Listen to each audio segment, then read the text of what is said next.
السلام علیکم ورحمۃ اللہ وبرکاتہ۔ الحمد للہ وکفى وسلام علی عباده الذین اصطفى، اما بعد۔ عن انس بن مالک رضی اللہ عنہ قال قال رسول اللہ صلی اللہ علیہ وسلم ما بال اقوام يرفعون ابصارهم الى السماء في صلاتهم فاشتد قول في ذلك حتى قال لينتهن عن ذلك او ليخطفن ابصارهم، رواه البخاری۔ حضرت انس بن مالک رضی اللہ تعالیٰ عنہ کہتے ہیں رسول پاک صلی اللہ علیہ وسلم نے ارشاد فرمایا، لوگوں کا کیا حال ہوگا کہ جو لوگ اپنی نماز میں اپنی نگاہیں آسمان کی طرف اٹھاتے ہیں۔ بس اس سے متعلق آپ صلی اللہ علیہ وسلم کا لہجہ سخت ہو گیا اور آپ نے فرمایا کہ اے لوگوں، اس سے باز آ جائیں، یعنی اپنی نگاہوں کو آسمان کے اوپر لے جانے سے بچو۔ حالت نماز میں اپنی نگاہوں کو آسمان کی طرف مت لے جاؤ، اوپر کی طرف مت لے جاؤ،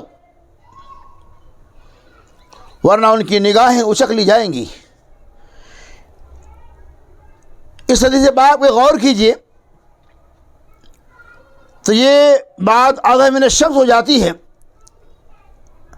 کہ بہت سارے لوگ ایسے ہیں، نمازی میں بہت سارے نمازی ایسے ہیں جو بلا وجہ نماز میں حاضری کے بعد، نماز میں شرکت کے بعد اپنی نگاہوں کو آسمان کی طرف اٹھاتے رہتے ہیں، حالانکہ اس کی کوئی ضرورت نہیں ہے۔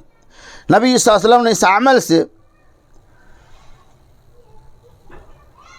سخت ناراضگی کا اظہار کیا ہے، اور آپ نے سخت لہجہ میں کہا بہت ہی ممکن ہے کہ اللہ رب العالمین تمہارے نگاہوں کی آنکھوں کی روشنی کو غائب کر دے، نگاہیں اچک لے۔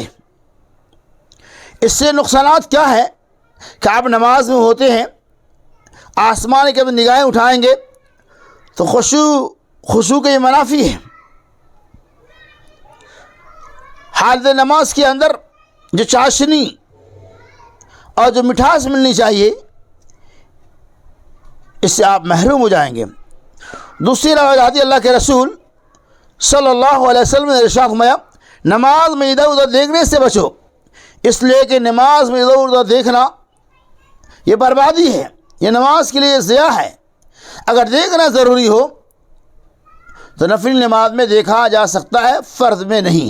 یعنی اگر آپ کوئی نفل نماز پڑھ رہے ہیں، ضرورت ایسی پڑ گئی تو اس کی گنجائش ہے، فرض نماز کے اندر نہیں۔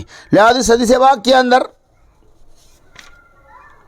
اس بات کی وضاحت کی گئی کہ حالت نماز میں ہم خشوع اور خضوع اختیار کریں اور بلا وجہ فرض نمازوں کے اندر اپنی نگاہوں کو آسمان کی طرف نہ لے جائے، یا نمازوں کے اندر ادھر ادھر تاکے اور جھانکے نہیں، نمازوں کے اندر شامل ہونے کا اپنے کپڑے کو، آستین کو اتار چڑھاؤ نہ کریں۔ اللہ تعالی ہمیں سنت کے اوپر عمل کرنے کی توفیق عطا فرمائے، نماز کے اندر تساہلی ہے اس سے اجتناب کرنے کی بھی توفیق دیں۔ آمین۔ وآخر دعوانا ان الحمد للہ رب العالمین۔